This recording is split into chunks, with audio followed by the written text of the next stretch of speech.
wabarakatuh. Nama saya Salsabila Safa Khawlinisa dengan NIM 1810200550 akan menjelaskan mengenai pekerja sosial forensik.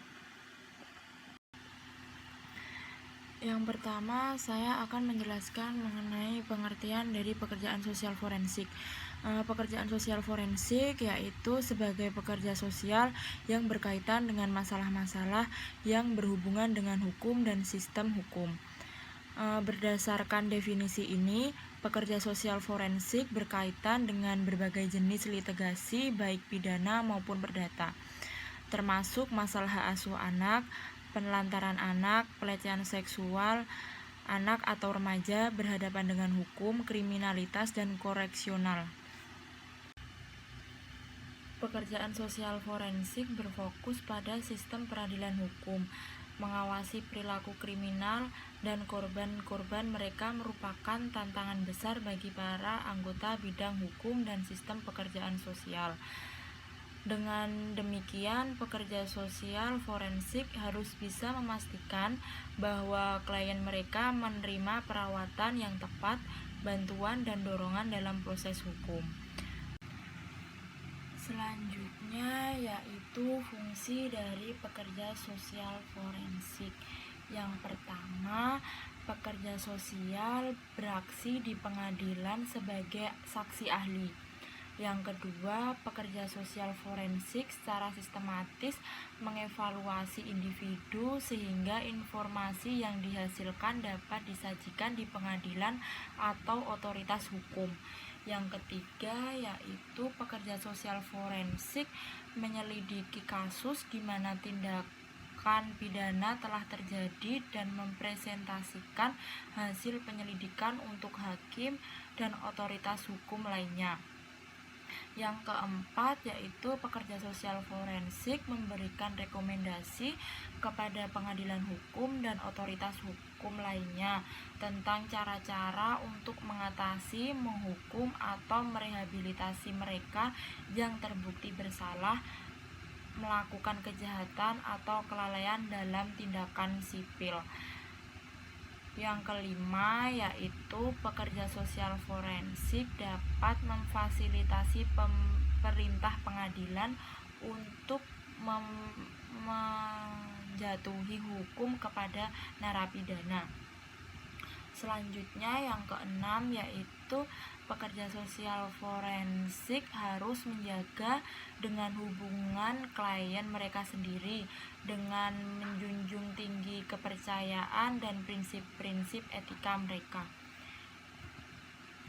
Selanjutnya yang kedelapan yaitu pekerja sosial forensik melakukan pengembangan dan penegakan hukum perizinan untuk mengatur praktek kerja sosial profesional. Yang kedelapan yaitu pekerja sosial forensik menengahi atau mediasi antara perorangan dan kelompok yang membutuhkan dalam sebuah perselisihan.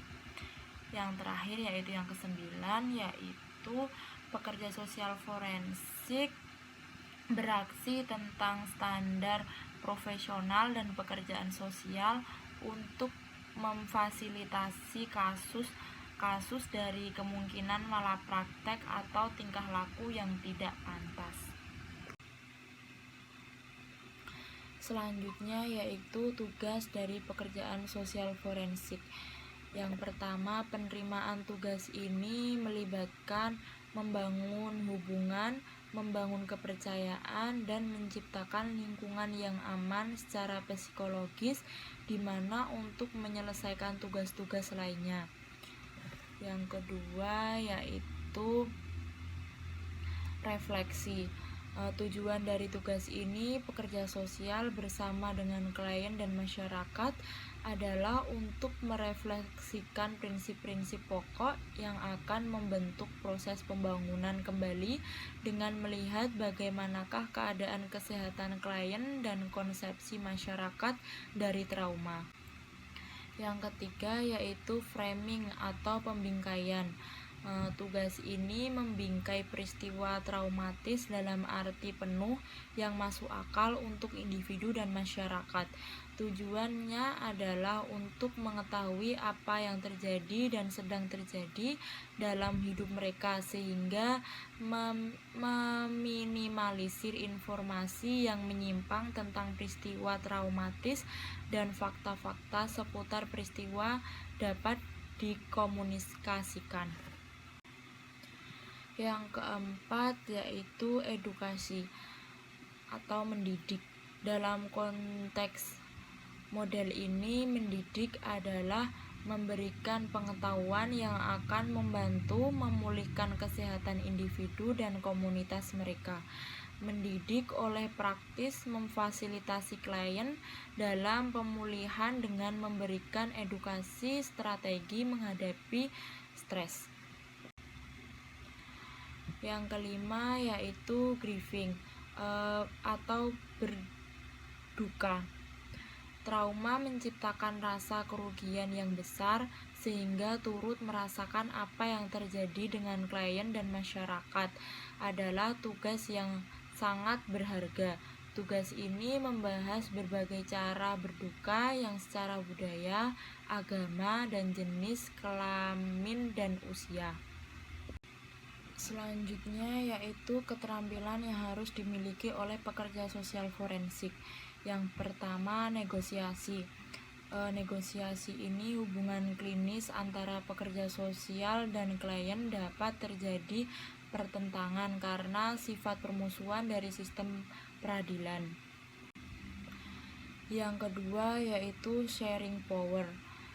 Sharing power ini pekerja sosial mengembangkan kekuatan bersama dalam kemitraan dengan klien, membantu mereka untuk membutuhkan rasa yang lebih besar dari kekuatan pribadi untuk berpartisipasi dalam kontrol saham dan pengaruh peristiwa yang mempengaruhi kehidupan mereka.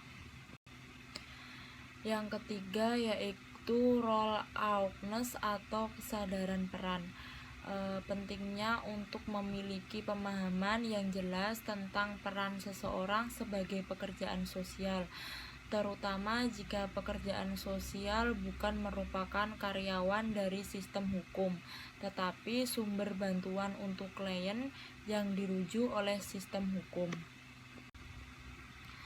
Yang keempat yaitu adapting and maintaining a strengths-based perspective, yaitu studi menunjukkan bahwa karakteristik bawaan seseorang memiliki peran paling penting dalam perubahan perilaku yang efektif. Sayangnya, sistem peradilan pidana cenderung lebih berfokus pada penyebabnya. Yang kelima yaitu memberdayakan klien. Keterlibatan dalam sistem keadilan sosial akan mempengaruhi rasa individu dari kekuatan pribadi, terutama jika keterlibatan menghasilkan kewajiban atau pemahaman. Yang keenam yaitu advokasi.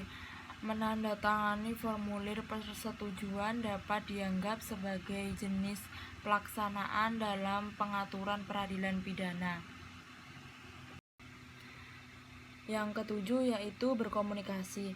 Nah, komunikasi ini juga sangat penting. Untuk kolaborasi kurang berkomunikasi adalah tantangan karena perbedaan dalam pelatihan profesional di seluruh disiplin ilmu mungkin baru menjadi sumber konflik penting bagi pekerja sosial forensik. Yang selanjutnya yaitu akan membahas mengenai sistem peradilan pidana anak. Sistem peradilan pidana anak adalah keseluruhan proses penyelesaian perkara anak yang berhadapan dengan hukum, mulai tahapan penyelidikan sampai dengan tahapan pembimbingan setelah menjalani pidana. Sistem peradilan anak dilaksanakan berdasarkan asas perlindungan, keadilan, non-diskriminasi, kepentingan terbaik bagi anak, penghargaan terhadap pendapatan anak, kelangsungan hidup dan tumbuh kembang anak, pembuatan dan pembimbingan anak, profesional, perampasan kemerdekaan, dan pemindahan sebagai upaya terakhir penghindaran pembalasan. Sistem peradilan pidana anak wajib mengutamakan pendekatan keadilan restoratif.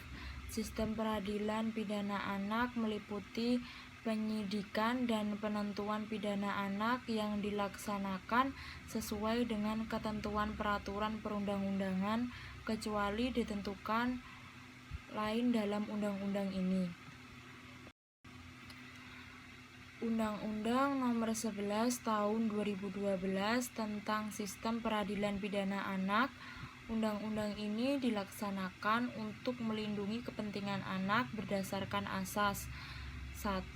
Perlindungan, 2. Keadilan, 3. Non-diskriminasi, 4. Kepentingan terbaik bagi anak, kelima, penghargaan terhadap pendapat anak, dan lain-lain. Selanjutnya yaitu peran pekerjaan sosial juga harus diberdayakan, termasuk pendampingan bagi anak yang baru menyelesaikan pembinaan di dalam lembaga.